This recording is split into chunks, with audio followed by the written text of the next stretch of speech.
Hello guys and welcome back to Happy Freak Friends. I'm Chris X and we're playing again Elder Scrolls Online. Awesome builds, and we're gonna pass again through the Max Sorcerer, this time with a pet build and different kind of sets.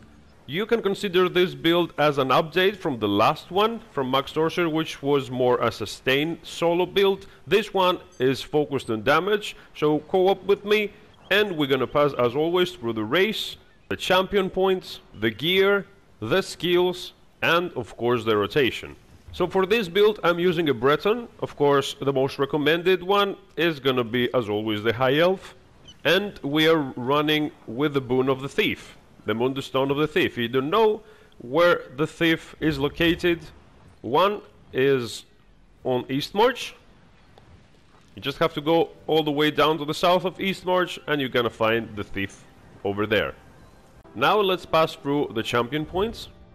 As always, the green ones, they don't even matter where you're gonna place them. It depends on your playstyle. If you want more speed of your mount, of your character, maybe better items from treasure chests, maybe more minutes on food or drinks, it's totally up to you. From the fitness, we're gonna go with the fortified, with the rejuvenation, with the siphoning spells, and I personally go for the expert evasion. Of course you can swap it to something else. You can easily swap it to survival instincts, or even the boundless vitality. For the warfare, I'm going with the backstabber. Of course you can replace it if you're not flanking. It depends on each boss, so sometimes you don't even need the backstabber because it's not going to be useful. You can swap it to thaumaturg or the biting aura. Always you should have the fighting finesse, the deadly aim, and the master at arms. Pretty simple, pretty straightforward. For the gear, if you're not capable, or if you don't even want to go to Black Drake Villa and farm it, because it sometimes gets frustrating, you can go for the deadly Inferno stuff, and generally the deadly set, instead of Kinrush. The Kinrush would be the best in this scenario, but unfortunately both the Inferno staff and the daggers are rare drops, so you might get frustrated and abandon farming the dungeon. So if you want, you can replace Kinrush, which is better though, with a deadly, which is similar, and you can get from Cyrodiil by spending alliance points. Deadly Inferno staff is not a rare drop. Nowadays the rare one is the dagger, so whoever found the dagger before the new updates is blessed, because nowadays it's really expensive and very rare.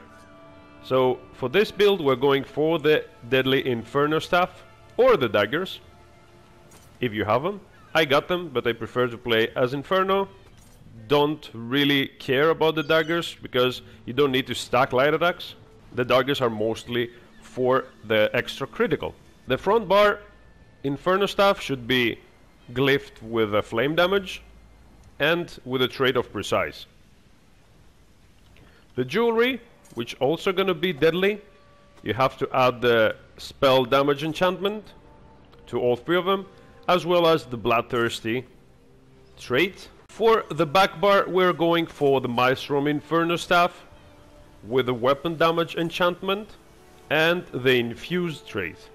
That's gonna buff our wall of elements, and always in Magicka builds is the most preferable item to use on the back bar, the Maelstrom Inferno staff.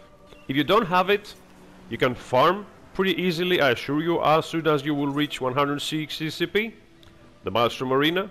Otherwise you can go for another deadly Inferno staff. For the second one, the second set that we're using is gonna be the Basis Mania, all 5 pieces, all 5 light pieces, with maximum Magicka enchantment and the trait of divines to all of your 5 pieces. And for the monster set I'm going personally for Zan, but you can replace it for something else.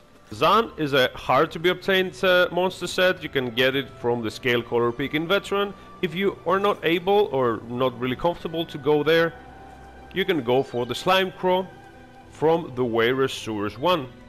Pretty easily to be obtained monster set.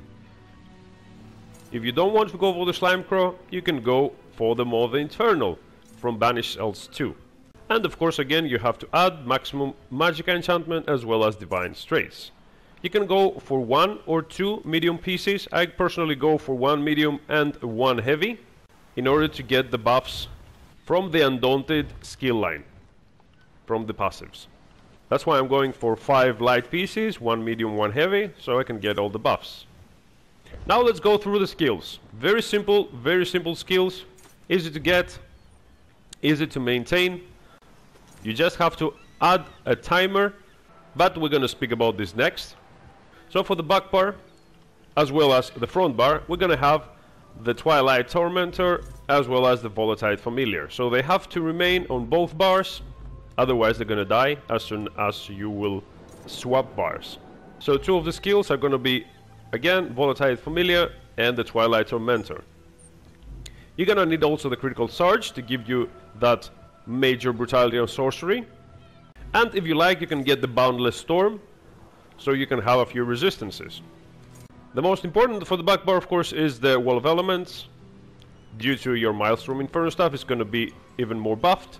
And as an ultimate, you can go with the Fury Rage from the Distraction Staff skill line, or you can go for the Shooting Star, which you can get by leveling up Mage's Guild up to 10. You get the Meteor, and you morph it to the Shooting Star. If you don't want to mess with that, because it's kind of boring procedure, you can still go for the Distraction Staff ulti. And for the front bar, again, the Tormentor and the Familiar, the Crystal Fragments, which you can get from the Dark Magic, is your spammable. You need it at all times. And of course the DAEDRIC Ray, which you can get from the DAEDRIC Summoning skill line. It's very important to have it. It's only a 5-6 seconds skill, so you will have to have the timers on, so it will be always enabled. So your DAEDRIC companions, the Tormentor and the Familiar, to do the additional damage as soon as the DAEDRIC Ray is gonna be enabled. Because while it's enabled, your pet's gonna do an additional 20% damage, which is really important to have it active. Just turn on your timers of your skills so you can always be sure that this is active. And I personally go for the Inner Light from the Mage's Guild skill line, because it gives a little bit more Magicka as well as Major Prophecy at all times. If you want to replace that, it is possible to replace it by using the Trap Beast, which is going to be morphed to Barb Trap, instead of the Inner Light. But I prefer to use the Inner Light. And the ultimate is going to be the Atronach, which is going to be also affected by the DAEDRIC Prey as soon as you will enable him. You can go for the Atronach to both bars, to be honest, but it's up to you. I like to use the other ultimate as well, but this is a very important to have on the front bar, because except for the damage as well as the additional damage of the Prey, it's going to create a synergy as well, so allies will get Major Berserk. So as easy as it gets. The skills are pretty straightforward, pretty simple. You got your companions, your 2 companions. You got to use the Prey to get them more powerful. But we're gonna see everything on the rotation.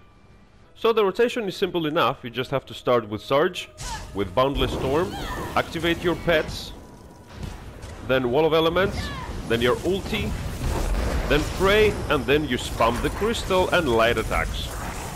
You just have to keep an eye on the timers below, because the Prey should be active at all times. Otherwise you might lose the extra damage that the pets do, but in general is a very, very powerful build. So back on your back bar, again, you have to pass through all of them. DAEDRIC Prey, always remember your pets, and again, spam the Crystal and light attacks. A very powerful build. If you have Kindras, it's gonna be even better. But if you don't want to bother finding Kindred weapons, because they are rare drops, both Inferno Staff as well as daggers, you can go for the Deadly, which is easier to get. So again, everything from the back bar, you keep an eye on timers, and you continue spamming your Crystal. It's an awesome, okay, I forget my timer sometimes because it's hard to sustain, but in general, if you will get used to it, you will be able to manage. I personally like this build because it's simple enough. The only hard part is to sustain the timers, because you need to press them almost every 5 seconds, at least the fray, which is the most important. And again, just take a look, you will get used to it in no time. And instead of using Fury Rage or the Shooting Star, if you have on the back bar, you can go for the Atronach, which is going to be affected as well from the fray, and he's going to do additional damage. Awesome build to play with.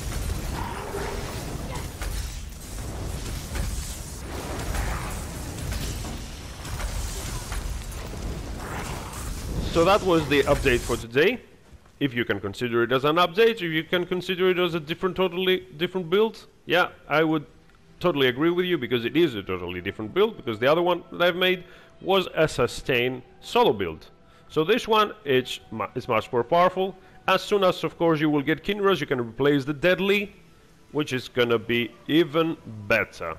But if you don't want to bother with Villa and get frustrated waiting for that drop, you can get the Deadly pretty easily, replacing the Kinras, combine it with Bassi, and you're gonna do almost the same damage. So thank you all guys very much for watching. If you got any question, I would be more happy to answer them on the comments below. And please subscribe on the channel for more content. I constantly play this game, so please let me know what else you would like to see. And as always, I was Chris X, and I'll see you all in the next one. Goodbye!